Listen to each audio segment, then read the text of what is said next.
شهر رمضان الذي أنزل فيه القرآن هدى للناس وبينات من الهدى والفرقان.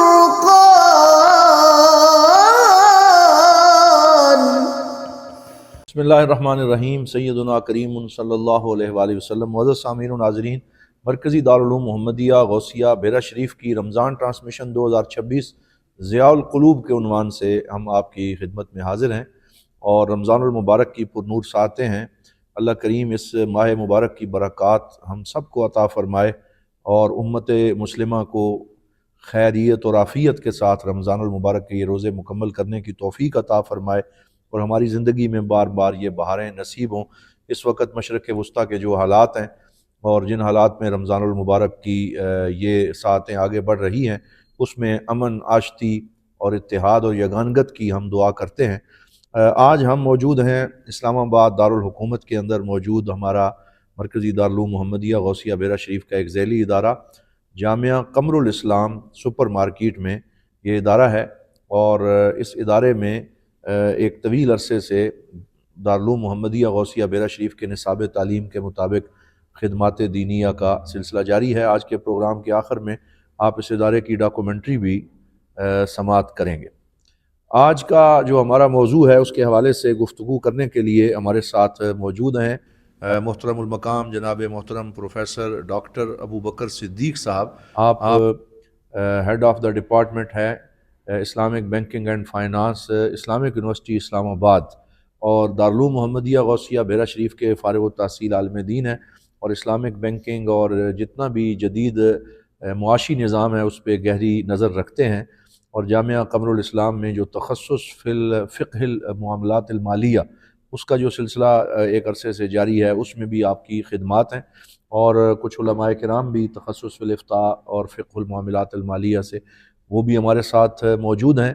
تو آج کا جو ہمارا موضوع ہے وہ بڑی اہمیت کا حامل ہے. خواہش پر مبنی معیشت یہ کیا چیز ہے جس کو کنزیومرزم بھی کہا جاتا ہے، اور اس کے حوالے سے ابھی ہم ڈاکٹر صاحب سے ہی سنیں گے. میں صرف تمہیدی طور پہ یہ عرض کرنا چاہوں گا کہ حضرت حکیم الامت قلندر لاہوری علامہ محمد اقبال رحمۃ اللہ تعالی علیہ نے اس موضوع کو جس طرح تلخیص کے ساتھ ایک شعر میں سمو دیا کہ عصر حاضر ملک الموت ہے تیرا جس نے قبض کی روح تیری دے کے تجھے فکر معاش.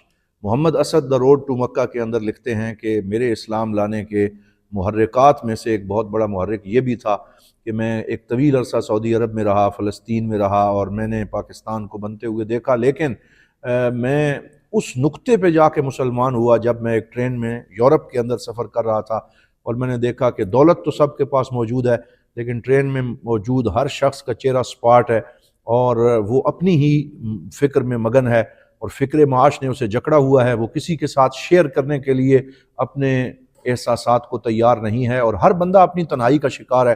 اور جب میں اپنے گھر پہنچا تو پاکٹ سائز قرآن میری ٹیبل پہ کھلا ہوا تھا اور میرے سامنے یہ صورت چمک رہی تھی: الہاکم التکاثر حتی زرتم المقابر کلا سوف تعلمون ثم کلا سوف تعلمون کلا لو تعلمون علم الیقین لترون الجحیم ثم لترونها عین الیقین ثم لتسألن یومئذ عن النعیم. ان تمہیدی کلمات کے بعد ہم ڈاکٹر صاحب کی طرف آئیں گے، اور میں یہ چاہوں گا کہ کنزیومرزم معیشت کی اصطلاح میں یہ کیا ہے اور اس کے حوالے سے کچھ ارشاد فرمائیں. بسم اللہ الرحمن الرحیم. بہت شکریہ آپ کا اور آپ کی ٹیم کا کہ آپ تشریف لائے اور اس اہم موضوع پر ایک گفتگو انتخاب کیا آپ نے. کنزیومرزم یہ اس کے پیچھے ایک ہسٹری ہے، ایک تاریخ ہے. یہ ایک جامع اصطلاح ہے، اپنے اندر یہ دو متضاد نظاموں کو سموئے ہوئے ہے: سرمایہ داریت اور اسی کی کوکھ سے جنم لینے والا اشتراکی نظام جسے ہم کمیونزم کہتے ہیں. تو جو کنزیومرزم ہے یہ دونوں نظاموں میں پروان چڑھتا ہے. کنزیومرزم کا جو بنیادی آپ تعریف کر سکتے ہیں اس کا مفہوم یہ ہے کہ آپ ضروریات کی ایجادات اور پھر اس کی مارکیٹنگ کے ذریعے جناب سرمایہ کاری کے مواقع پیدا کرتے ہیں اور پھر اپنی معاشی ترقی کی بنیادیں فراہم کرتے ہیں. یہ ہے کنزیومرزم کا خلاصہ. ان کے پیچھے جو اصل روح ہے وہ پیچھے ہے سرمایہ داریت. لیکن سرمایہ داریت جو مغرب سے اٹھی اس کے پیچھے بھی ایک پوری فلاسفرز کی ایک جد و جہد، سرمایہ داروں کی جد و جہد لگی. 13ویں 14ویں 15ویں اور 16ویں صدی یہ ایک پوری کی پوری ایک جہد مسلسل ہے ان کا. اور یہ صرف اور صرف بادشاہی نظام اور مذہبیت، یعنی کہ مغرب تھا تو مغرب میں چرچ تھا، عیسائیت کی اور اس بنیادوں کو کھوکھلا کرنا تھا. انہوں نے یہ 4 صدیاں بادشاہت کے نظام کو کمزور کرنے اور پھر عیسائیت اور چرچ کی بنیادوں کو کھوکھلا کرنے میں صرف کر دی. اچھا، پھر اس میں یہ بھی تھا کہ خود عیسائی یا یہودیت یہ ایسے مذاہب نہیں تھے کہ جن کو آپ کہیں کہ یہ تبلیغی مذاہب ہیں. جی، یہ ایک بنی اسرائیل تک محدود تھے. خود حضرت عیسیٰ علیہ السلام، خود ان کی بائبل جو ہے اس کے اندر لکھا ہے کہ حضرت عیسیٰ علیہ السلام کی خدمت میں ایک بڑھیا آئی، کنعان کی رہنے والی. اس نے آ کر کہا کہ آپ مجھے خدا کے بارے میں کوئی تلقین کر دیں، تبلیغ کر دیں. تو آپ نے فرمایا کہ میں تو بنی اسرائیل کی کھوئی ہوئی بھیڑوں کے لیے بھیجا گیا ہوں، تمہیں تبلیغ کرنے کا مجھے حکم اجازت نہیں ہے. تو نبی رسول نے، نبی خدا نے آپ اللہ کا پیغام اس کو اس لیے نہیں دیا کہ بھی وہ میری بساط سے باہر ہے، میری لمٹ سے باہر ہے. تو جب یہ عیسائیت اور دنیا پہ فتح کرنے نکلی اور دوسروں کو بھی عیسائیت میں داخل کیا اور ارد گرد جب ان کی سلطنتیں بنی اور لوگ عیسائیت اختیار کرنے لگے تو مختلف عرف تھے، مختلف جغرافیے تھے. تو پھر وہاں پر جدید مذہبی چیلنجز پیدا ہوئے. زندگیاں عیسائیت کے مطابق کیسے گزاری جائیں، وہاں موسم گرم ہے، یہاں موسم سرد ہے، اپنی عبادات کا نظام کیسے چلایا جائے، ہمیں زندگی میں یہ مسائل درپیش ہیں، ان کا کیسے کیا جائے.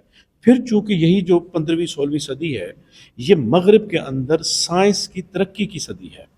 اب پھر جب سائنس کی ترقی شروع ہوئی تو بائبل کے ساتھ، چرچ کے ساتھ ان کا ایک پورا تصادم کی کیفیت پیدا ہو گئی. تو پھر وہاں پر مذہب سے لوگ پہلے ہی دور ہو چکے ہوئے تھے، تو وہاں پر انسانی عقل، جس کو وہ ریشنلزم کہتے ہیں اور ریزن کہتے ہیں اپنے ان کے لٹریچر میں، تو وہ پروان چڑھنے لگا اور آہستہ آہستہ مذہبیت جو ہے وہ دور ہو گئی. تو کیپٹلزم نے پھر وہاں پر اپنی بنیادیں پکڑی. تو کیپٹلزم کی جو بنیادیں رکھی گئیں ان کے فلاسفرز نے کرتے کرتے، وہ 3 بنیادی پلرز پر آ کر یہ پورا نظام معاشی اس وقت جو آپ کو نظر آتا ہے وہ 3 بنیادوں پہ کھڑا ہے. کیپیٹلزم کا مرکز آپ کے خیال میں یہ کون سا منطقہ رہا ہے یا خطہ یہ جہاں سے تقریباً یہ پوری تحریک اٹھی ہے؟ یہ آپ کہہ سکتے ہیں کہ ویسٹ، اور اس میں ہم یورپ اور امریکہ اور برطانیہ زیادہ تر یہ کمیونزم کی طرف تھا یا یہ بھی اس کا بھی ساتھ کیپیٹلزم کے ساتھ؟ نہیں، ابھی آپ کے پاس اس سے پہلے کوئی بڑی طاقت نہیں تھی. صرف سلطنت عثمانیہ تھی، اسلامزم تھا اور اسلام ہی کے نظام سارے، باقی چھوٹے چھوٹے ازم تھے لیکن وہ اتنی پختہ بنیادوں پر نہیں تھے. سرمایہ داریت ایک فتنہ بن کے اٹھا اور اس نے پورے ویسٹ کو اپنی لپیٹ میں لیا، بادشاہت کی بنیادوں کو کمزور کیا، جمہوریت کو لے آئے. کیونکہ جمہوریت ہی نے پھر ایک، میں کہتا ہوں نارملی کہ جو جمہوریت ہے اٹ از اے ویہیکل، یہ ایک سواری ہے سرمایہ داری نظام کی، کہ اس نے کامیاب ہونا ہے تو اس کو ایک پولیٹیکل سسٹم چاہیے تھا، تو اس نے جمہوریت متعارف کرا دی. اب 3 بنیادوں پہ یہ نظام کھڑا ہے. پہلا یہ ہے کہ بھی خدا کا کوئی کردار نہیں ہوگا ہماری زندگیوں میں، پریکٹیکل لائف میں. بھئی مثال کے طور پر اکنامکس کی زبان کہتے ہیں کہ what to produce, for whom to produce, how much to produce. ان سوالوں کے جواب کون دے گا؟ وہ کہتے ہیں کہ خدا نہیں دے گا.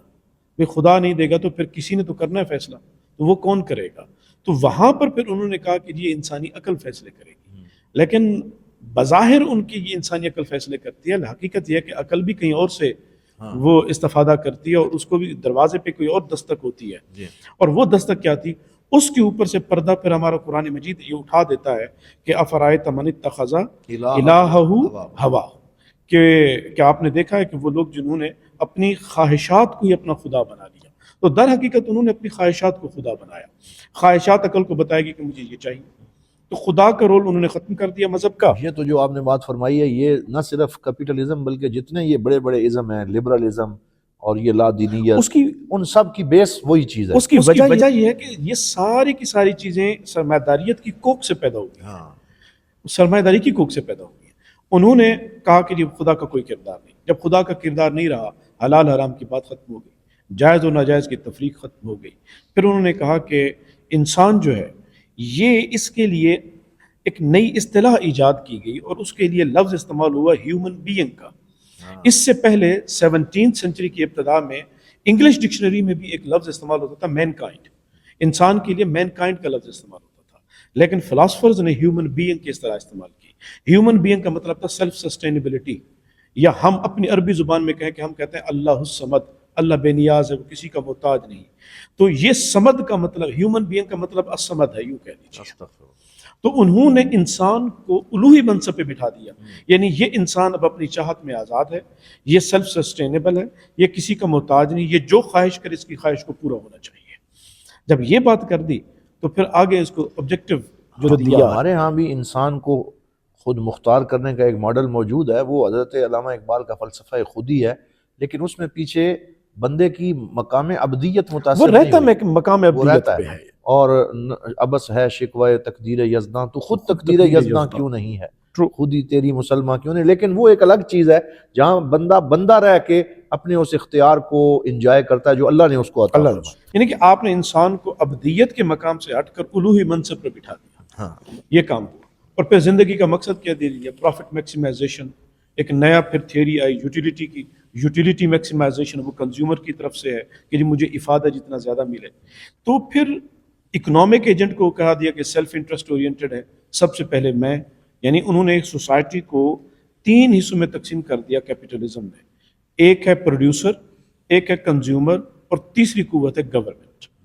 اور تینوں کے بارے میں کہا کہ یہ سیلف انٹرسٹ اورینٹڈ ہے، ان کو دوسروں کی پرواہ نہیں ہے، ہر ایک اپنے مفادات اور اس کی تحفظ میں جائے گا. اب ذرا تصور کریں کہ وہ معاشرہ جس کی بڑھوتری یا جو پروان چڑھتا ہے اس بات کے اوپر کہ خدا کا کوئی کردار نہیں میرے فیصلوں میں، اور پھر میری زندگی کا مقصد ہے پروفٹ میکسیمائزیشن، اور پھر مجھے سب سے پہلے اپنے مفاد کی فکر ہونی چاہیے.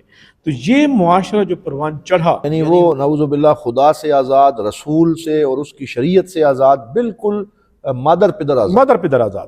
اب جب آپ ایک انسان ہے، انسان اپنے لیے کسی نہ کسی سپر نیچر کو ضرور اختیار کرتا ہے. آپ ایک خدا چھینیں گے وہ اپنے لیے اور خدا بنا لے گا. تو انہوں نے جب انسان کو ہیومن بینگ بنایا تو صاحب ایک نئی انٹیٹی آئی، تو اس نئی انٹیٹی کو حقوق بھی دینے چاہیے. ہم اگر خدا کو مانتے ہیں تو ہمارے خدا کے حقوق ہیں، ہم کہتے ہیں حقوق اللہ. انہوں نے ایک نئی انٹیٹی بنائی ہیومن، تو اس کو رائٹس بھی دینے پڑے، تو اس کا نام رکھ دیا ہیومن رائٹس.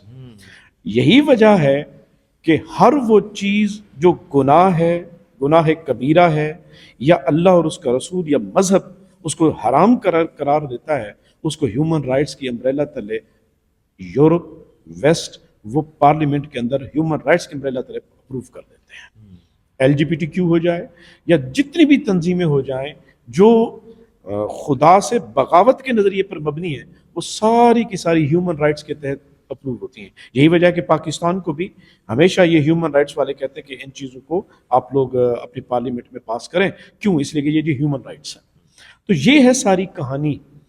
اب یہ اسی کے تحت جب سرمایہ دار نے یہاں میرے ذہن میں یہ بات آ رہی ہے کہ وہ جو ہیومن رائٹس کے علمبردار تھے، اب یہ ایپسٹین فائلز کے نکل آنے کے بعد ان کے ہیومن رائٹس کا کچا چٹھا تو ویسا ہی کھل گیا ہے. اور وہ جو جیسے آپ نے بات کیپٹلزم کی فرمائی ہے، تو وہ ہیومن بینگ اور وہ سارے تصورات ان فائلز سے بہت زیادہ واضح ہو رہے ہیں، کلیئر ہو رہے ہیں. اب خود دیکھ لیجئے کہ بھی یہی جو سرمایہ دارانہ نظام پروان چڑھا، حلال حرام کی تحریر ختم ہو گئی، سرمایہ دار نے پوری کی پورے سسٹم کو جو ہائی جیک کر لیا اور استحصال کیا ہے. تو یہی وجہ تھی پھر کارل مارکس اٹھا، اس نے کہا کہ بھی پروڈکشن میں زیادہ حصہ ہمارا ہے، لیبر کلاس کا، اور پوری کی پوری پروڈکشن پروسیس کا جو سب سے زیادہ مفاد ہے وہ لے اٹھتا ہے سرمایہ دار. تو ہمارے ہاتھ میں کیا آئے گا؟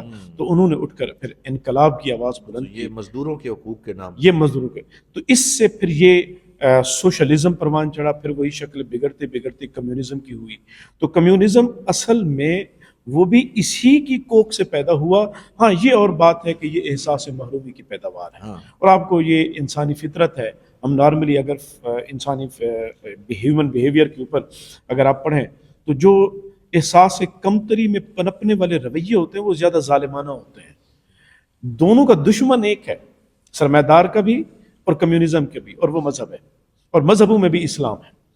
اور لیکن دونوں کا ٹیکل کرنے کا طریقہ ڈیفرنٹ ہے. سرمایہ داریت معاشرے کو کھلی اجازت دیتی ہے، اور وہ تو آپ کو مسجد بنانے میں بھی آپ کو فنڈ دیں گے.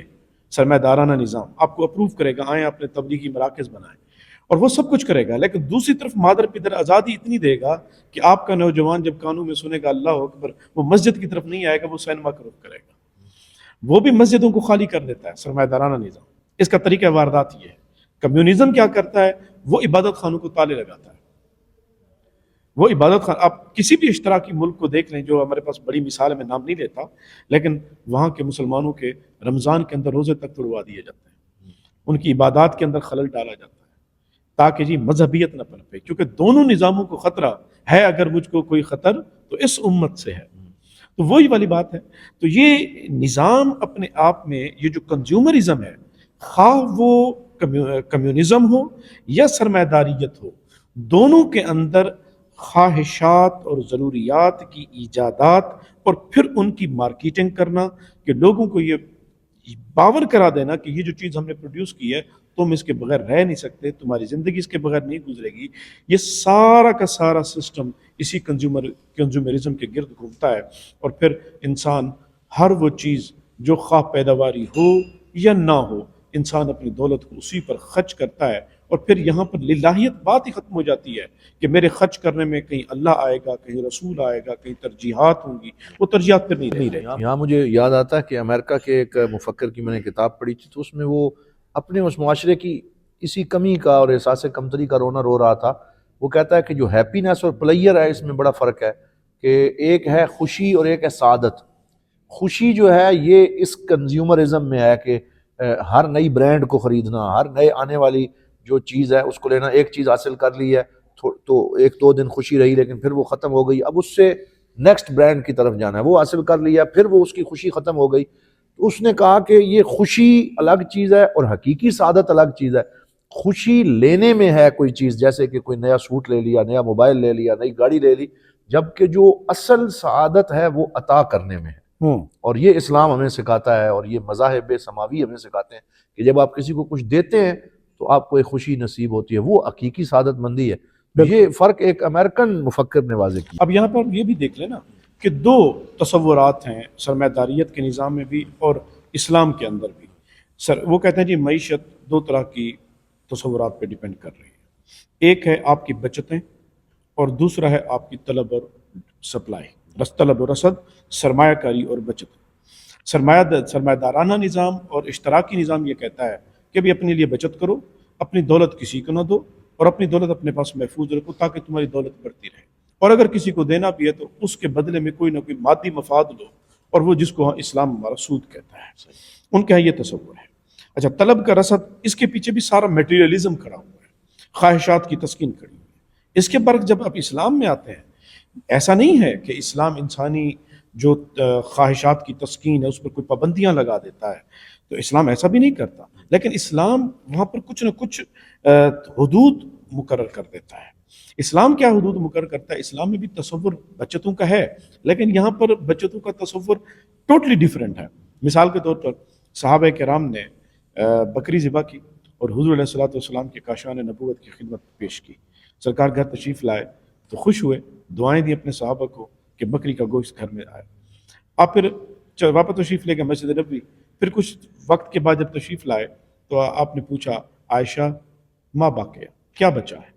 تو حضرت عائشہ صدیقہ نے عرض کی یا رسول اللہ، بکری کی صرف دستی بچی ہے، باقی سب چلا گیا.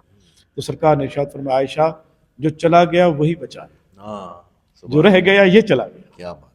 یعنی جو اللہ کے بندوں میں تقسیم ہو گیا، بچت وہی ہے. واہ، یہ اسلامی یہ ہے تصور ہے. یہ ہے تصور بچت کا، جس کو حضرت اقبال کہتا ہے نا کہ برتر از اندیشہ سود و زیاں ہے زندگی، کبھی جاں کبھی تسلیم جاں ہے. تسلیم جاں ہے. ضروری نہیں کہ آپ اپنی پاکٹ بھر کے رکھیں گے تو آپ کے اکاؤنٹ میں یہ بچت ہے، بلکہ اللہ کے بندوں میں جب آپ نے تقسیم کر دیا حقیقی بچت وہی ہے، کیونکہ پھر قرآن مجید بتاتا ہے کہ آپ اگر اللہ کی راہ میں دیتے ہیں تو پھر اللہ اسے بڑھا کر دیتا ہے، کئی گنا کر کے دیتا ہے، اور اس کے لیے چاہتا ہے تو پھر اس سے بھی بڑھا کر دے دیتا ہے۔ تو یہ بچت کا تصور ہو گیا۔ اچھا، اسی طرح ہمارے ہاں طلب و رسد کا بھی تصور ہے، اور طلب و رسد کے تصور کے پیچھے صرف اور صرف جو اسلام کہتا ہے وہ یہ ہے کہ بھئی خواہشات کی اسلام، چونکہ یہاں پہ ہے کہ بھئی آپ جہاں پہ بھی ہیں خدا میٹر کرتا ہے۔ وہاں پہ تھا کہ خدا کوئی کردار ادا نہیں کرتا، یہاں پہ خدا میٹر کرتا ہے۔ جب خدا میٹر کرتا ہے تو خواہشات کی تقسیم ہو جاتی ہے، جائز اور ناجائز، حلال اور حرام۔ اہل ایمان کے لیے حرام مال قرار پاتا ہی نہیں ہے، لہٰذا آپ حرام کی خواہشات تو کر نہیں سکتے، نہ سپلائی ہوگی نہ ڈیمانڈ ہوگی۔ باقی رہے گی جائز خواہشات۔ جائز خواہشات میں بھی ہمارا دین اسلام ہمیں تعلیم یہ دیتا ہے کہ اے اہل ایمان، تمہارے خدا نے تمہاری جائز خواہشات کے خلاف اپنے آپ کو رکھا ہے، یا تو خواہشات کا انتخاب کرو یا اپنے خدا کا انتخاب کرو۔ تو جب یہ والی کیفیت آ جاتی ہے تو بندہ اپنی خواہشات کی تسکین میں پھر سنبھل کے فیصلے لیتا ہے، وہاں پر حرص کی کیفیت نہیں آتی۔ وہاں پر کچھ خریدنے سے پہلے بندے کو یہ یاد ہوتا ہے کہ میں نے اپنے رب کے ہاں جواب دہی مجھے ہونی ہے، لہٰذا وہ اپنی دولت کی خرچ میں وہ خیال کرتا ہے۔ یہاں پر پھر یہ شکوہ نہیں آتا خواہشات لامحدود ہیں اور وسائل محدود ہیں، جبکہ کیپٹلزم میں یہی شکایت ہے۔ وہ تو پہلے اسٹوڈنٹ کو پہلی کلاس میں کیپٹلزم پڑھاتا ہی یہی ہے کہ لمیٹڈ ریسورسز ان لمیٹڈ ڈیزائرز، کہ بھی آپ کو زیادہ سے زیادہ خواہشات پوری کرنی ہے، وسائل کی کمی ہے۔ جبکہ اسلام یہ سکھاتا ہے کہ بھی وسائل کی کوئی کمی نہیں، ہاں تم نے اپنی خواہشات کو کم کرنا ہے۔ اب یہاں طلب جو ہے وہ طلب کے پیچھے خدا اور اس کا رسول کھڑا ہے۔ میں اس کی بہترین مثال دوں گا۔ ہمارے اسلاف میں حضرت مالک بن دینار، آپ کی وفات کا وقت قریب تھا، تو کسی نے پوچھا کہ حضور اگر کوئی خواہش ہو تو بتا دیں، آخری خواہش۔ تو ممکن ہے آج کے نوجوانوں کے لیے یہ خواہش ایک مزاح بن جائے، لیکن یہ دیکھیں کہ ان کی زندگی کی خواہش تھی۔ ہاں جی خواہش ہے، کیا؟ کہا کہ گرم دودھ ہو، روٹی ہو گرم، اور شہد کے ساتھ ایک سرید بنا کے کھانی ہے۔ تو فوراً جو مرید تھے لے آئے، آپ نے ہاتھ بڑھایا، جیسے ہی ہاتھ بڑھایا آپ نے فرمایا لے جاؤ، واپس لے جاؤ۔ مرید عرض کرنے لگے کہ حضور یہ کیا ہو گیا؟ اب کیوں؟ آپ نے خود ہی خواہش کی تھی۔ آپ نے فرمایا اندر سے آواز آ رہی ہے کہ مالک ساری زندگی تو نے خدا کے دشمن نفس کو اس کے خلاف کیا ہے اور اللہ کی تو نے اطاعت کی، آج جب اللہ سے ملاقات کا وقت آ رہا ہے اس نفس کو راضی کر رہا ہوں۔ یعنی طلب کے پیچھے بھی ان کے ہاں اللہ اور اس کے رسول کی آواز کر رہی ہے۔ ہاں تو صدیقی ماڈل ہے نا جی، کہ وہ اپنا سارا گھر کا سامان لے آئے ہیں اور حضور پوچھتے ہیں کہ ماں ابقیت علی اہلک، ہاں جی اتنے میں وہ رفیق نبوت بھی آ گیا جس سے بنائے عشق و محبت ہے استوار، لے آیا اپنے ساتھ وہ مرد وفا سرشت، ہر چیز جس سے چشم جہاں میں ہو اعتبار، بولے حضور چاہیے فکر عیال بھی، کہنے لگا وہ عشق و محبت کا رازدار، پروانے کو چراغ تو بلبل کو پھول، بس صدیق کے لیے ہے خدا کا رسول۔ اب یہاں یہ فرمائیے گا کہ یہ جو خواہشات کو معبود بنانے کا ایک تصور، افرأیت من اتخذ الہہ ہواہ، اس میں آپ نے ذکر کیا، اس کے اسباب کیا ہیں اور ان پہ کیسے قابو پایا جا سکتا ہے؟ اچھا، یہاں پر میں ایک چیز آپ کی جواب بھی کر لیں گے، اس کا اضافہ بھی کر دیتے ہیں۔ آج کل جتنے بھی سرمایہ دارانہ ملک ہیں، آپ اگر ان کے ڈیٹا اٹھا کے دیکھیں، اس وقت سارے ملک تنگ آئے پڑے ہیں، ان سے ان کی اکانومی سنبھل ہی نہیں رہی۔ اور اس وقت دعوے کیا ہیں کہ انسانیت جو ہے اس وقت علم کی معراج پہ پہنچا ہوا ہے، کہ ماضی کا انسان علم کی اس نہج پہ نہیں پہنچا ہوا تھا۔ یہ دعوے اپنی جگہ پہ ہیں، لیکن ان سے اپنی معیشت نہیں سنبھل رہی۔ وجہ کیا ہے؟ میں پھر اسی آیت کو کوٹ کروں گا جو ابھی آپ نے تلاوت کی، کہ افرأیت من اتخذ الہہ ہواہ۔ آگے قرآن مجید کیا کہتا ہے؟ آگے اللہ تبارک و تعالیٰ کیا فرماتا ہے؟ اللہ تعالیٰ ارشاد فرماتا ہے آگے کہ اضلہ اللہ علی علم، یعنی وہ علم بھی رکھتے ہوں گے اور یہ بھی کہیں گے کہ ہم علم کی معراج پہ ہیں، مگر اللہ تبارک و تعالیٰ انہیں کے علم کے دعووں کے باوجود بھی انہیں گمراہی میں ڈال دے۔ وَخَتَمَ عَلَى سَمْعِهِ وَقَلْبِهِ، ان کی سماعتوں پہ بھی مہریں لگ گئیں، ان کے قلوب پہ بھی مہریں لگ گئیں۔ وَجَعَلَ عَلَى بَصَرِهِ غِشَاوَةً، اور ان کی بصیرت پر، ان کی بصارت اور بصیرت پر بھی اللہ نے پردے ڈال دیے، یعنی تم سے یہ اکانومی نہیں سنبھلے گی، تم جتنے بھی دعوے کر لو کہ ہم خلا تک پہنچ گئے، ہم نے حبل بھیج دی اور وہ دور دراز خلاؤں تک ہم تسخیر کر رہے ہیں، تم جتنے بھی دعوے کر لو، لیکن تم نے چونکہ اپنی خواہشات کو خدا بنایا ہے، خلاؤں میں تم نے اس لیے نہیں بھیجا کہ تم خدا کو پہچانو، تم نے اس لیے بھیجا کہ بھئی ہم اگر وسائل اور اکٹھے کر لیں، دولتیں اور کر لیں، نئی اقوام کے اوپر یا دنیا کے اوپر ہم تسلط بنا سکیں، اور اس کے پیچھے تمہاری خواہشات ہی تھیں۔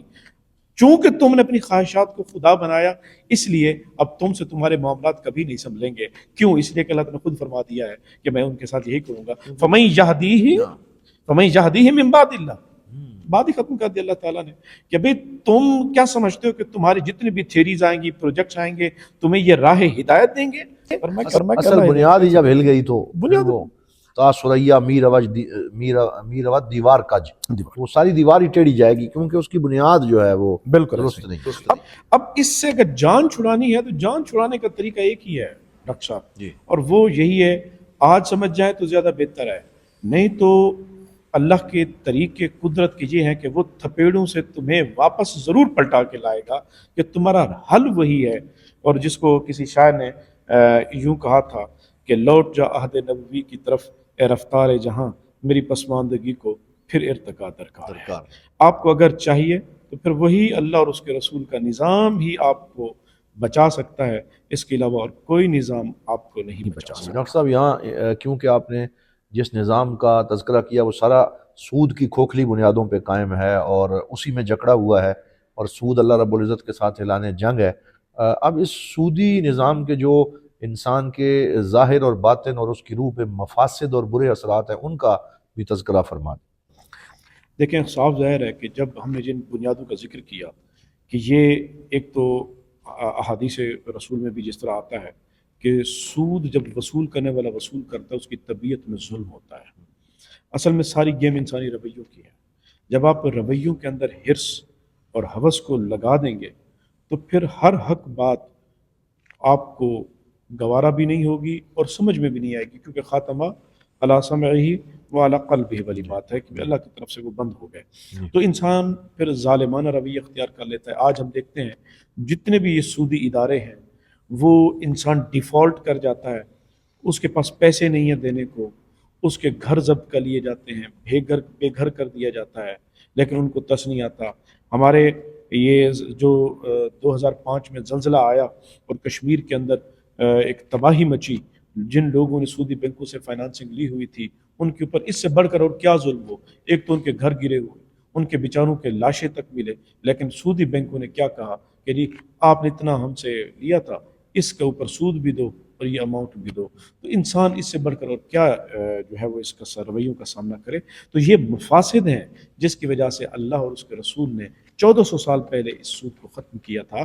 ہم مسلمان اپنے آپ کو دھوکے میں رکھ رہے ہیں، یعنی ہم سودی نظام کو بچائیں اور دعا یہ کریں کہ اللہ ہمارا ساتھ دے، آپ خود اللہ کے خلاف اعلان جنگ بھی کریں اور پھر اس سے رحمتوں کے آپ نے اس حوالے سے بڑا اچھا کام بھی کیا ہے کہ جو فیصلہ آیا اور اس فیصلے میں واضح طور پہ یہ کہہ دیا گیا کہ اب اس آنے والے عرصے میں مکمل طور پہ پاکستان سے سود کا خاتمہ کر دیا جائے۔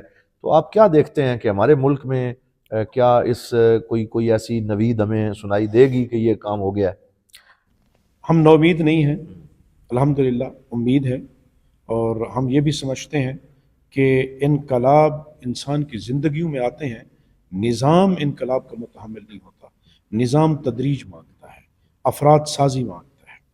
الحمدللہ دارالعلوم محمدیہ غوثیہ بھیرا شریف سے جس طرح علماء کرام، اسی طرح مختلف اہل سنت کے ادارے اور عالم اسلام کے ادارے وہ افراد سازی کر رہے ہیں، اور جس برانچ میں آپ تشریف فرما ہیں یہاں پر ہم تخصص فی الفقہ المعاملات المالیہ علماء جو مکمل کر کے آتے ہیں ان کو ہم یہاں اسلامک فائنانس اور اسلامک اکنامکس کے جو ہم تخصص کرواتے ہیں، اس کے پیچھے مقصد ہی یہ ہے کہ فیڈرل شریعت کورٹ نے یہ جو ججمنٹ دے دیا کہ دسمبر 31 2027 اور آئین میں جو امینڈمنٹ ہوئی 26ویں، اس میں انہوں نے پھر جنوری 2028، بات صرف وہ ایک سورج کے غروب اور طلوع ہونے کی ہے، اس سے اور کوئی فرق نہیں۔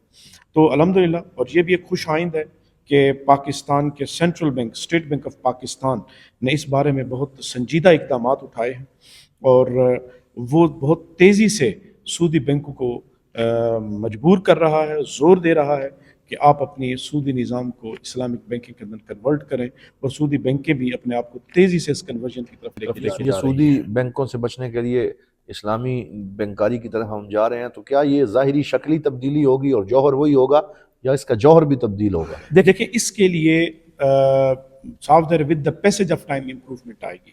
ایک زمانہ تھا کہ ہمارے پاس حلال کا آپشن ہی نہیں تھا، اب آپ اس دور میں بیٹھے ہیں کہ آپ کے پاس حلال کا آپشن ہے۔ ہاں یہ ضرور ہے کہ اس حلال کے آپشن سے جو کہ دین اسلام سوشل ویلفیئر کے جو ثمرات ہوتے ہیں وہ شاید اس نہج پہ ابھی آپ کو نہ مل سکیں، کیونکہ ابھی صرف اور صرف یہ تھا کہ ہمارے پاس آپشن ہی نہیں تھا، اب آپشن آ گیا ہے۔ With the passage of time انشاءاللہ وہ ثمرات جو دین اسلام اپنے معاشرے کو دیتا ہے وہ بھی پہنچیں گے، لیکن حقیقت پھر وہی ہے کہ ادخلوا فی السلم کافہ والی جب تک کیفیت نہیں آئے گی ہم مکمل ثمرات نہیں سمیٹ پائیں گے، کہ ہمارا پولیٹیکل سسٹم ویسٹ کا چلے، ہمارا عدالتیں ہماری برٹش لا کے اوپر کام کریں، قانون ہمارا برٹش لا پڑھائے، اور صرف ہم اگر بینکوں کو اسلامی کر لیں یا صرف اکانومی کو اسلامی کر لیں تو پھر کہاں پر آپس میں جو وہ ایک کمپلائنس آئے گا پولیٹیکل سسٹم کا اکانومی کے ساتھ، جو کہ وہ پھر تصادم کی کیفیت پیدا ہو جائے گی۔ تو بہرحال لیکن پھر بھی امید کرتے ہیں کہ انشاءاللہ یہی بہتری آہستہ آہستہ باقی نظاموں کو بھی بہتری کی طرف لے کے آئے گی۔ نہ تم بدلے نہ دل بدلا، نہ دل کی آرزو بدلی، میں کیسے اعتبار انقلاب آسماں کر لوں۔ تو یہ ہے کہ تبدیلی اندر سے آئے، اور آپ کی ساری خوبصورت گفتگو سے جو سمجھ آئی یہ بات وہ یہ ہے کہ خواہشات پر مبنی جو معیشت ہے اس سے چھٹکارا پانے کا طریقہ یہی ہے کہ اپنے لائف سٹائل کو سادہ اور اسلامی کر لیا جائے۔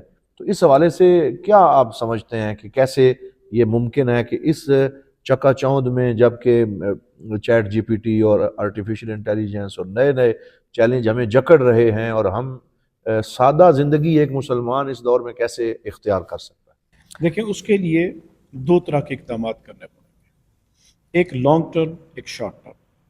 جس طرح میں نے ابتدا میں کہا تھا کہ یہ نظام کوئی ایک دن میں نہیں بنا، اس کے پیچھے 3 سے 4 صدیاں لگی ہیں۔ آپ کو بھی اگر لانگ ٹرم اقدامات اٹھانے ہیں تو اپنے ایجوکیشن سسٹم کو پھر سے سوچنا پڑے گا۔ لارڈ میکالے کے ایجوکیشن سسٹم سے جان چھڑانی پڑے گی، کیونکہ یہ سسٹم بنایا ہی نوکر بنانے کے لیے، نوکر کو ٹرین کرنے کے لیے بنایا گیا تھا، کیونکہ ایسٹ انڈیا کمپنیوں کو اپنے لیے کچھ سٹاف چاہیے تھا تو ان کو انگریزی آ جائے، تو اسی وجہ سے انہوں نے قرآن و سنت سے دور کر کے انگریزی نصاب لے آئے، اور پھر نوکریوں کی بھرمار ہو گئی۔ تو آپ کو اپنا ایجوکیشن سسٹم امپروو کرنا پڑے گا۔ قرآن و سنت آپ کو سکولنگ میں جاری کرنے پڑے گی، یعنی کہ 10ویں تک کلاس تک کا اس وقت کا جو بچہ 10ویں جماعت پڑھ لیتا ہے اس کو نہ زندگی کے آبجیکٹو کا پتہ ہے۔ آپ نے بچہ جو 15 سال کا بچہ 10ویں جماعت کر بیٹھا ہوا ہے، آپ نے زندگی کے 15 سال اس کے برباد کر دیے، اس کو زندگی کا آبجیکٹو ہی نہیں دے پائے۔ ہے مسلمانوں کے اولاد لیکن اس کو اپنی زندگی کے مقاصد کا بھی نہیں پتہ۔ تو یہ زندگی کے جو پہلے 15 سال ہیں بچے کے، اس کو قرآن و سنت، آئیڈیالوجی اور فکر، اور پھر اس کے بعد آپ اپنے نظام تعلیم میں قرآن و سنت کو لے کے آئیں گے، تب جا کر آگے افراد سازی آپ کی ہوگی اور یہ آپ کام کر پائیں گے۔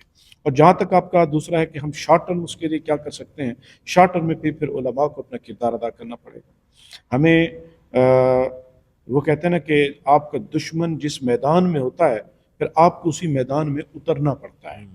میں اس کی بہترین مثال یہی دوں گا جو آج ہم یہاں پہ بیٹھ کے کر رہے ہیں۔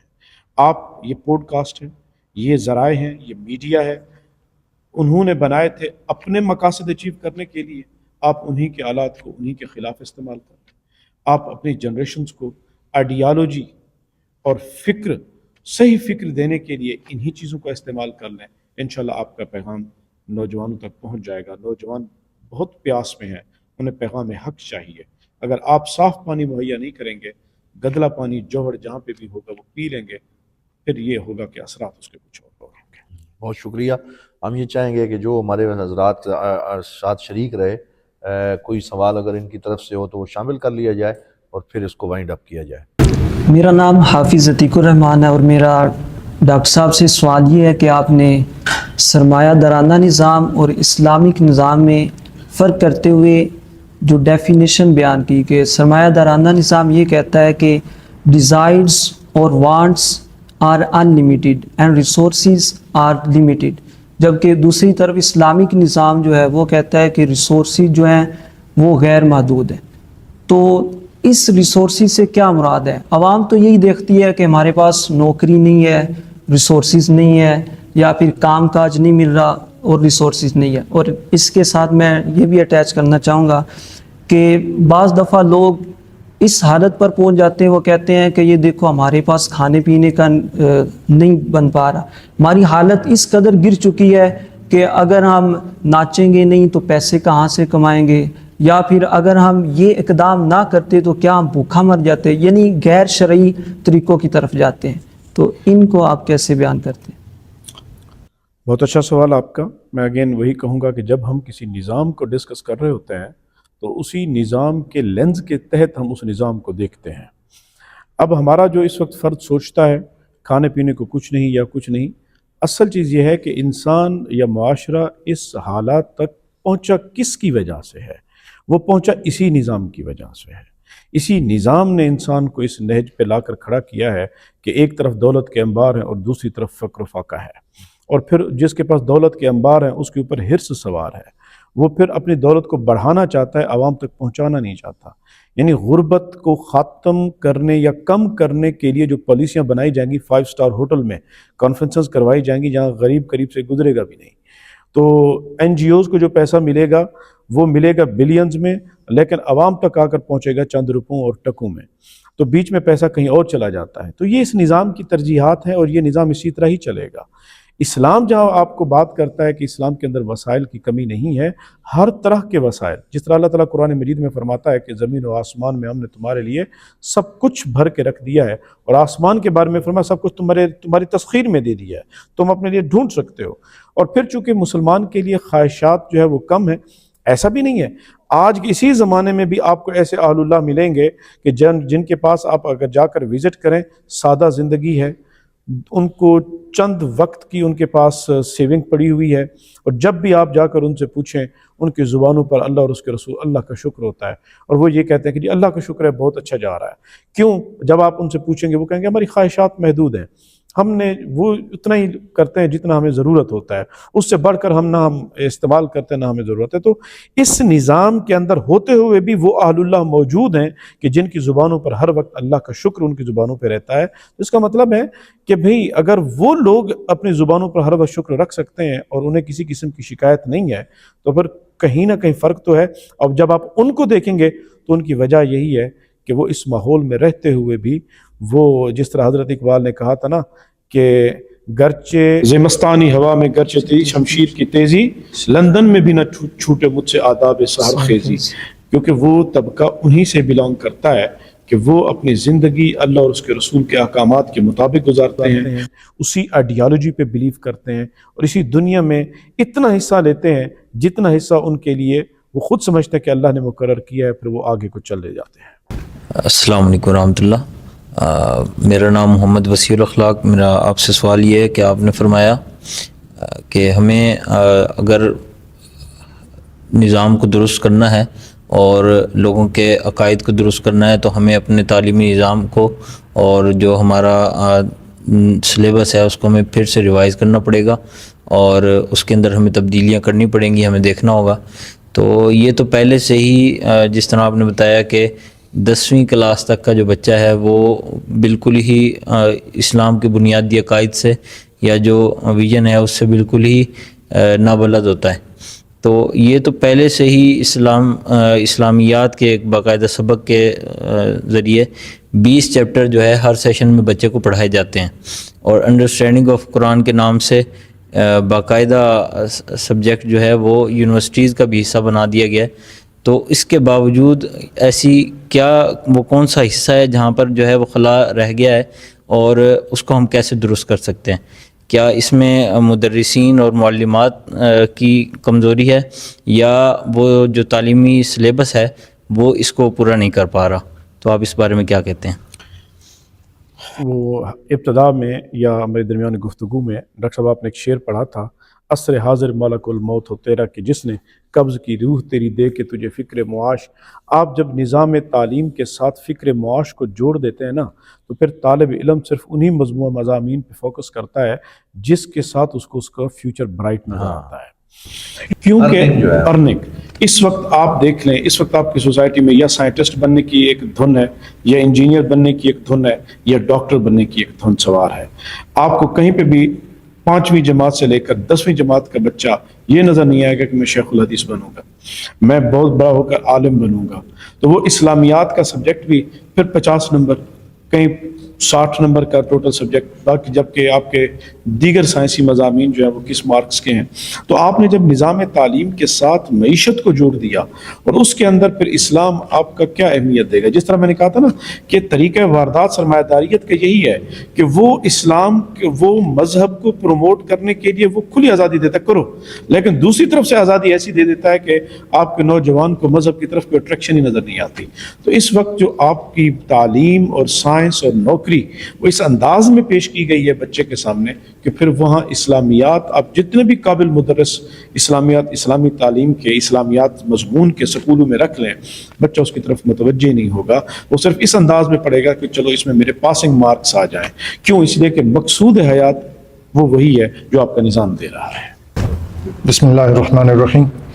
محمد باسط عزیز قاضی، 2000 میں بحر شریف سے فراغت اور 2006 سے بحریہ کالج اسلام آباد میں being head of department Islamic studies فرائض سر انجام دے رہا ہوں، اور کیمبرج سسٹم کے اندر ہوں. اور بحیثیت استاذ آج کل کی جو جنریشن ہے ان کی جو سائیکالوجی میں نے اسٹڈی کی، جب ہم اسلامک بینکنگ کی بات کرتے ہیں آج کل کی نوجوان نسل کے ساتھ، تو ان کا ایک سوال ہوتا ہے، اور میں یہ سمجھتا ہوں کہ وہ سوال ان کا حق بجانب ہے، کیونکہ جو ہڈن چیزیں ہیں وہ ہم لوگ بہتر سمجھتے ہیں، لیکن ظاہری طور پہ ان کا آبجیکشن یہ ہوتا ہے کہ جو کنونشنل بینکنگ ہے اس کے اندر بھی جو انٹرسٹ ہے وہ ہم سے لیا جاتا ہے. اگر ہم گاڑی لیز پہ لیتے ہیں، ہم لون اویل کرتے ہیں، ہم کریڈٹ کارڈ اویل کرتے ہیں، جو بھی پروڈکٹس اسلامک بینکس کی، کنونشن بینکنگ کی ہم یوز کرتے ہیں، اس پہ ہمیں کچھ نہ کچھ دینا پڑتا ہے. لیکن جب آپ اسلامک بینکنگ کی طرف آتے ہیں تو اگین آپ کو ان کو انٹرسٹ دینا پڑ رہا ہے، جس کو ہم انٹرسٹ کے علاوہ کسی اور نام سے یاد کرتے ہیں. لیکن بات یہ ہے کہ ان کا کوشچن یہ ہوتا ہے کہ اگر ہم کنونشنل بینکنگ میں بھی وہی کچھ دے رہے ہیں، اسلامک بینکنگ میں بھی وہی کچھ دے رہے ہیں، تو اس میں فرق کہاں پہ ہے؟ تو ضرورت اس بات کی ہے کہ اس نوجوان نسل کو وہ جو ہڈن میسج ہے وہ کنوے کیا جائے کہ طریقہ کار اسلامی بینکنگ کا کیا ہے. تو آپ کیا سمجھتے ہیں کہ اس نوجوان نسل کو وہ پیغام کیسے پہنچایا جا سکتا ہے جبکہ سلیبس کے اندر یہ چیزیں موجود نہیں ہیں؟ کہ اسلامک بینکنگ اصل میں چونکہ ایک نیا موضوع ہے، ابھرتا ہوا موضوع ہے، ابھی صرف ہمارے انٹرنیشنل اسلامک یونیورسٹی کے میرے اپنے سکول آف اسلامک بینکنگ نے ہی اس کی جو سب سے پہلے آل اوور دا ورلڈ ہم نے ماسٹرز پروگرام، پھر بی ایس پروگرام، پھر ایم فل اور پی ایچ ڈی پروگرام شروع کیا. اس کے بعد پھر ملائیشیا اور دیگر اداروں نے شروع کیے تھے. اس میں ابھی افراد سازی نہیں ہے. اویئرنیس سب سے بڑا ایشو ہے اس وقت کہ اسلامک بینکنگ کے بارے میں اویئرنیس بہت کم ہے. حتیٰ کہ وہ لوگ جو سعودی بینکوں میں جاب کر رہے ہیں، 20 سال کا تجربہ ہے، ان کو بھی اسلامک بینکنگ کے بارے میں بالکل علم نہیں ہے. بھلے وہ کہیں بیٹھ کر تبصرے بھی کر لیں کہ کان کو ادھر سے نہیں ادھر سے پکڑنے والی بات ہے. اس کی ایک علمی وجہ بھی ہے، کیونکہ اسلامک بینکنگ نہ تو صرف اسلامیات ہے، نہ تو یہ صرف فقہ ہے، اور نہ ہی یہ صرف اکنامکس یا فائنانس یا بینکنگ ہے، بلکہ یہ ایسا نظام ہے کہ جہاں پر آپ کو شریعہ بھی چاہیے، جہاں پر آپ کو جدید اکنامکس اور فائنانس اور بینکنگ کی تعلیم بھی چاہیے. یہ قریب امتزاج ہے. یہاں پر پھر آ جاتا ہے کہ بھی کس کانٹریکٹ کے تحت آپ پیسے دے رہے ہیں. پھر ان کانٹریکٹس مشارکہ، مداربہ، سلم، استثناء. اور ہمارا ایجوکیشن سسٹم میں چونکہ یہ چیزیں ایلینز ہیں اور ہمارے نوجوان ان سے آگاہ نہیں ہیں، وہ سمجھتے ہیں کہ ہم سعودی بینک کے پاس گئے، ہم ان سے پیسے لے کے آئے، گاڑی لے لی، ان کو سود پے کرنا ہے. اسلامی بینک نے بھی گاڑی دے دی، ان کو سود پے کرنا ہے. وہ سمجھتے ہیں کہ شاید جبکہ سملیرٹی، جبکہ احل اللہ البیع وحرم الربا، کہ اللہ تعالیٰ نے ٹریڈ کو حلال کیا اور سود کو حرام کیا. تو اسلامک بینک جو ہے وہ ٹریڈ کرتے ہیں، بے کرتے ہیں، اور اس کے تحت وہ اپنا معاملات سر انجام دیتے ہیں. اور اس کے بھی یہ بالکل ایسے ہی ہے جیسے آپ سودا سلف لیتے ہیں تو کیا دکاندار جتنے پہ لے کے آتا ہے آپ کو اتنے پہ دیتا ہے؟ کبھی بھی اپنا نفع رکھتا ہے. تو بالکل اسلامی بینک بھی اسی طرح ہے. ایک تو اس میں اویئرنیس کی کمی ہے ہماری یوتھ کے اندر، اور وہ اس وجہ سے کیا کہتے ہیں اس طرح کے سوالات ان کے آتے ہیں کہ جی ہم نے ان کو اضافی. دوسرا یہ کہ بھی ابھی میں نے پہلے بھی عرض کیا تھا کہ اسلامک بینکنگ ابھی جس نہج پہ آپ کو سوسائٹی میں آئی ہے وہ یہ ہے کہ پہلے آپ کے پاس حلال کا آپشن نہیں تھا. آپ آج سے 30 سال پہلے کے فتاوا اٹھا کے دیکھ لیں, آپ کو علماء کیا نظر, ہاں جی اگر گھر میں آپ پیسہ رکھیں گے تو ڈاکو آ جائیں گے, جان کا مقاصد شریعہ ہے کہ جان کا تحفظ آپ کو ضروری ہے, تو چلیں جی آپ اپنا پیسہ سودی بینک کے کرنٹ اکاؤنٹ میں رکھوا لیں, آپ کو کم سے کم آپ کا پیسہ سیف ہوگا. کیوں؟ یہ علماء کہتے تھے ضرورت کا قاعدہ استعمال کرتے مفاسد اور ضرورت کے قاعدے, اس وجہ سے آپ کے پاس حلال کا آپشن نہیں تھا. اب کم سے کم یہ ہو گیا کہ آپ کے پاس حلال کا آپشن آ گیا ہے. اب پھر میں یہی کہوں گا کہ اس وقت ہماری اسلامک بینکنگ جس نہج پہ ہے کہ وہ حلال کا آپشن آپ کو دے رہی ہے, تو اس وجہ سے انشاءاللہ with the passage of time جیسے جیسے افراد سازی ہوگی, اویئرنیس کے پروگرام چلیں گے.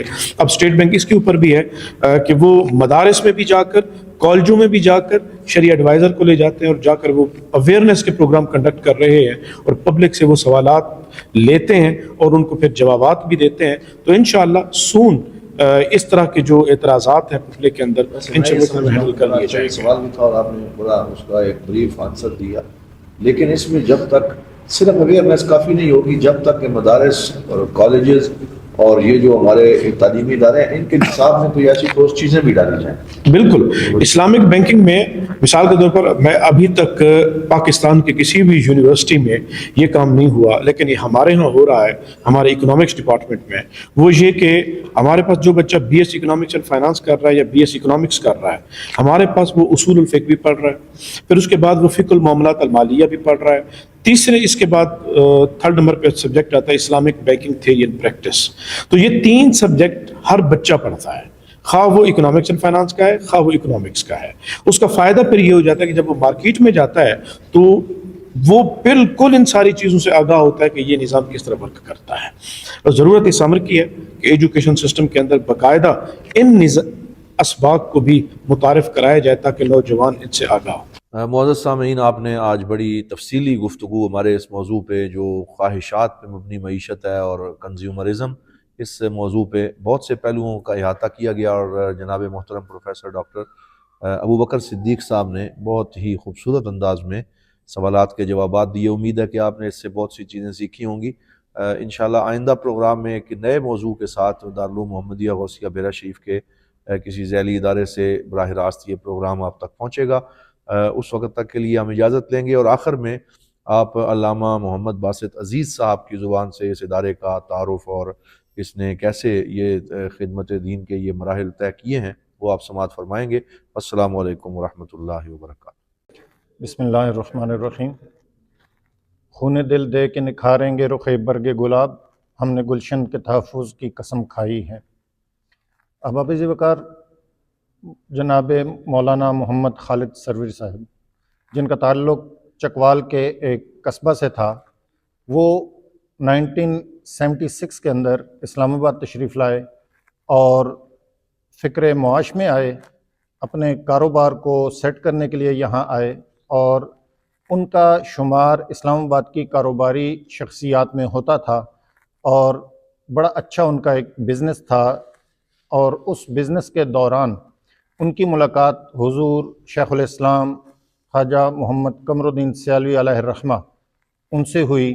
ان کے ہاتھ پہ انہوں نے بیعت کی, ان کے ساتھ حلقہ عقیدت میں شامل ہوئے, اور ان کے حکم پہ انہوں نے دین کی خاطر اپنی زندگی کو قربان کیا, اور پھر نہ صرف اپنی زندگی, اپنا مال و دولت, اپنی ہر چیز, ایون اپنا کاروبار, سب کچھ قربان کیا.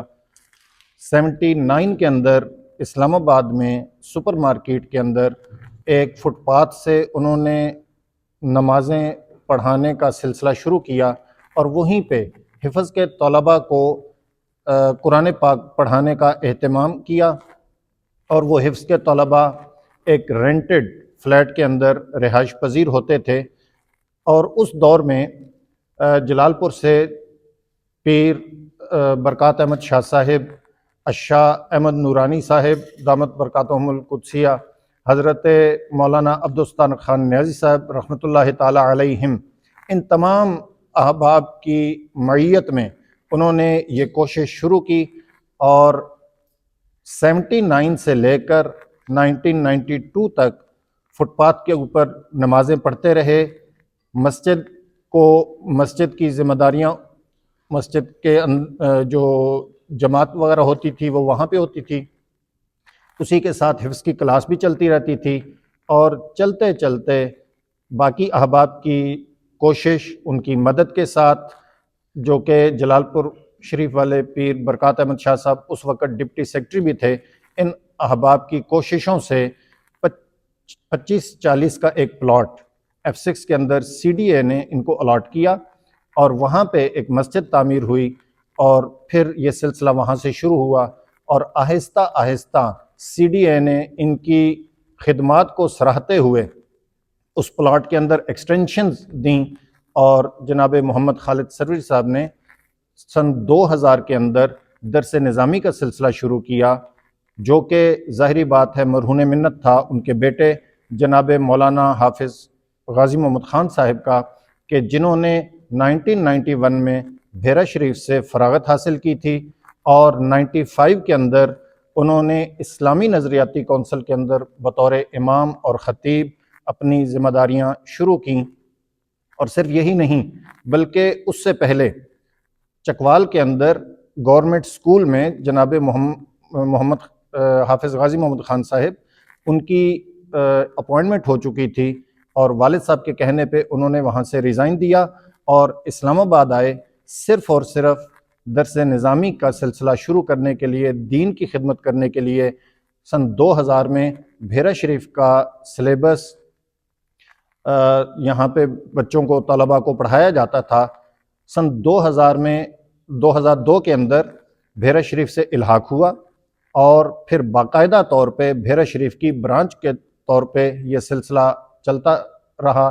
2005 میں جناب مولانا محمد خالد سروری صاحب ان کا وصال ہوتا ہے اور اس کے بعد ان کے بیٹے مولانا حافظ غازی محمد خان صاحب اس سلسلے کو لے کے آگے چلتے ہیں اور یہ سلسلہ اسی طرح چلتا رہا. جس طرح ایک خاندان کے اندر اولاد کی 3 قسمیں ہوتی ہیں، پوت، کپوت اور سپوت، بالکل اسی طرح جناب مولانا غازی محمد خان صاحب نے سپوت کے طور پہ یہ کام سر انجام دیا. اور آج نہ صرف یہاں پہ حفظ بلکہ درس نظامی کے شعبہ جات کام کر رہے ہیں، بلکہ درس نظامی کے طلباء کو غازی صاحب نے یہ بھی فیسلٹی فراہم کر رکھی ہے کہ درس نظامی کے سلسلے کے دوران ہمارے طلباء یہاں سے یونیورسٹیز میں، مختلف یونیورسٹیز میں جا کے BS مختلف سبجیکٹس میں وہ کر رہے ہیں. اور اس کے ساتھ ساتھ پھر اسلامک بینکنگ اینڈ فائنانس کے اندر اسپیشلائزیشن کا سلسلہ شروع کیا، تخصص فی الفقہ المال المالیہ. اور یہ سلسلہ مولانا محمد خالد سروری صاحب کا لگایا ہوا ایک پودا ہے اور انہی کی عقیدت اور بالخصوص حضور شیخ الاسلام علیہ الرحمہ کے حکم پہ چونکہ یہ سلسلہ شروع کیا گیا تو اس ادارے کا نام بھی جامعہ قمر الاسلام حضور شیخ الاسلام علیہ الرحمہ کے نام پہ رکھا گیا.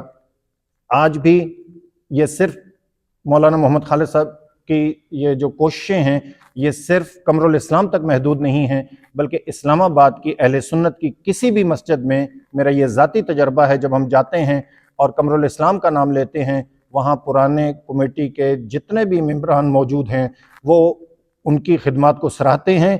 اور تقریباً اسلام آباد کی اگر 100 مساجد ہیں اہل سنت کی تو ان میں سے 99 مسجدوں کے حضرات جو ہیں وہ یہ کہتے ہیں کہ ہماری بھی مسجد جو ہے وہ جناب مولانا محمد خالد سروری صاحب کی احسانات اور ان کی کوششوں کی مرہون منت ہے. اور یہ صرف ان کی اکیلے کی محنت اور کوشش نہیں تھی بلکہ اس کے پیچھے فیضان شیخ الاسلام تھا، کیونکہ انہی کے حکم پہ یہ سلسلہ شروع ہوا تھا. اور حضور شیخ الاسلام علیہ الرحمہ کے کمرے کے اندر جو ایک شعر لکھا ہوا تھا جناب مولانا محمد خالد سروری صاحب نے اس شعر کی حقیقی عملی پیکر بن کے دکھا دیا کہ خون دل دے کے نکھاریں گے رخ برگ گلاب، ہم نے گلشن کے تحفظ کی قسم کھائی ہے. بہت شکریہ. کریم صلی دارالعلوم محمدیہ غوثیہ بھیرا شریف دینی اور عصری تعلیم کا بے مثال ادارہ ہے، جہاں عصر حاضر کے تقاضوں کے مطابق قرآن و سنت کی تعلیم دی جاتی ہے، اور ہر سال ہزاروں طلباء و طالبات زیور تعلیم سے آراستہ ہو رہے ہیں۔ رمضان المبارک کے بابرکت لمحات میں زکوٰۃ و صدقات اور مالی تعاون اس عظیم ادارے تک پہنچا کر اس مشن میں اپنا حصہ ڈالیں۔ درجہ ذیل اکاؤنٹس پر اپنا تعاون ارسال فرمائیں۔